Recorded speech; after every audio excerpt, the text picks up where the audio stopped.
my head. Coach, where do you want to start on that awesome game? Yeah, just proud of our guys. You know, that's one of our more complete games of the season, and that's something that we've been talking a lot about. You know, you can't be a two-quarter team in this league, and I thought that was one of our best defensive efforts from beginning to end. 90 points. Obviously, second half especially, I think we outscored them 62-39. They only shot 33% in that second half. A lot of guys stepped up.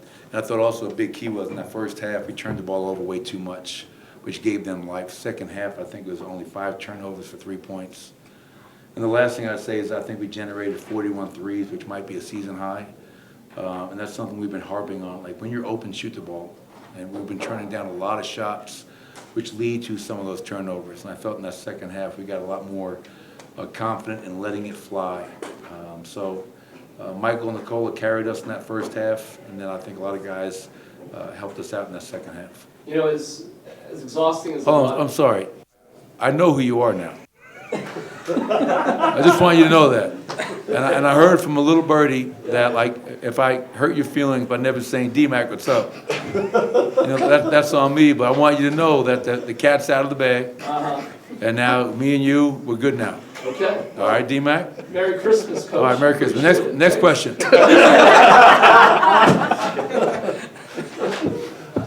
As exhausting as games could be, 3 out of 5, that sort of thing, there does seem to be a good rhythm when you can play games in a shorter period of time.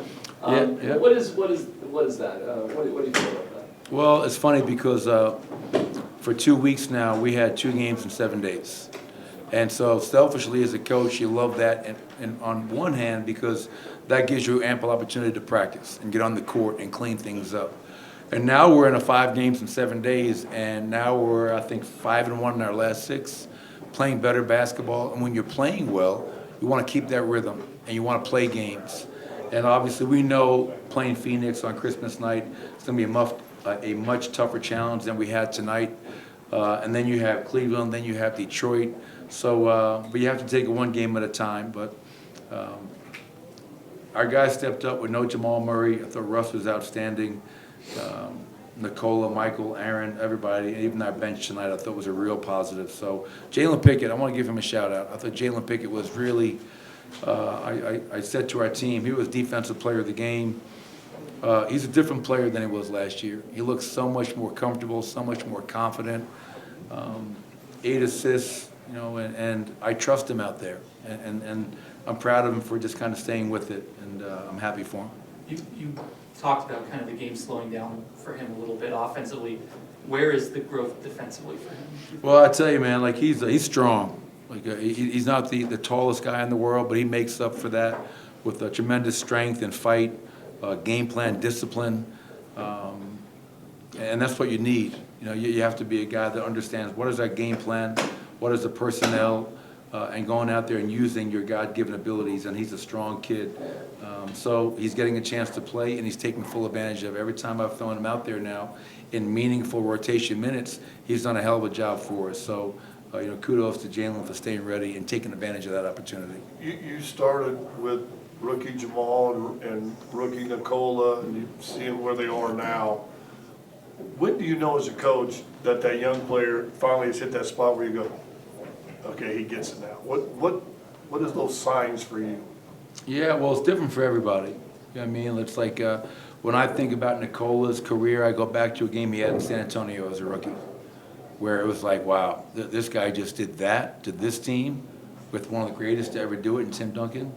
For Jamal Murray, it was a game against Chicago at home, where we're down big and Jamal just started shooting. Like I said, that's Jamal Murray. That's the essence of Jamal Murray. And now how can we capture that and bring it out of him more often?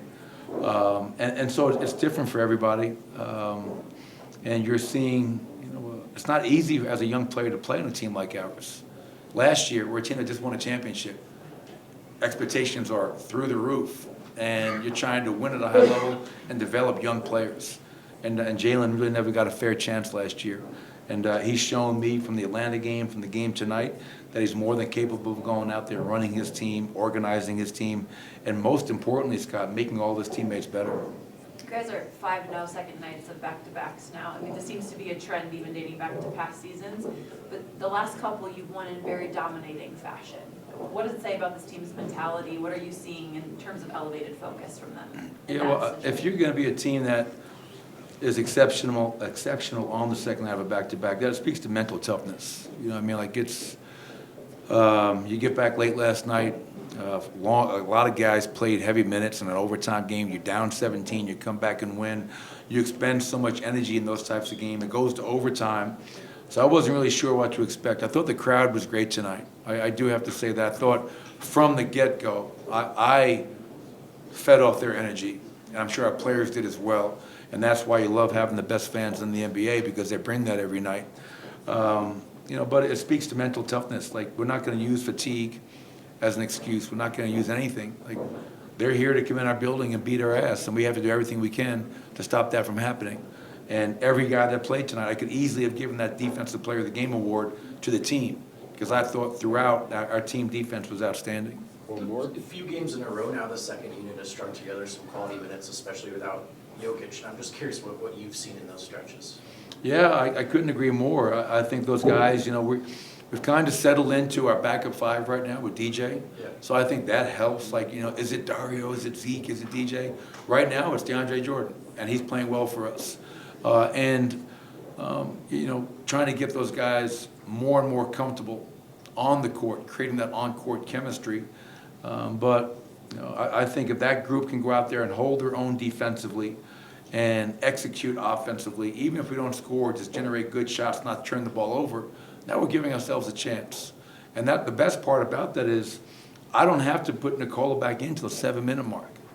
Tonight I put him in around the 6:30 mark, I think, of the second quarter. So those guys have done an outstanding job, to your point, and that needs to continue. So you know, we don't have to run any of our starters, namely Nikola, into the ground, as we know this is going to be a hell of a grind to get through this season. Go ahead, Ray. I'm just going to ask, is Hunter Tyson's transition dunk going to make it into the film session tomorrow? Oh yeah, yeah. You know, that's what you love about our team, when guys like Hunter have that play. That's funny. DJ, who's probably the team comedian, he's calling him Billy Hoyle from White Man Can't Jump.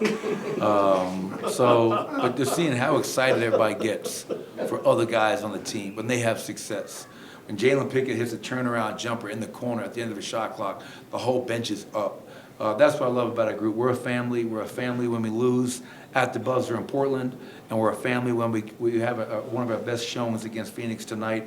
We stay together, win or lose, and that's what I love most about our squad. Thank you, Coach. Merry Christmas, everybody. Mike McCorder and Nikola. Did Hunter know that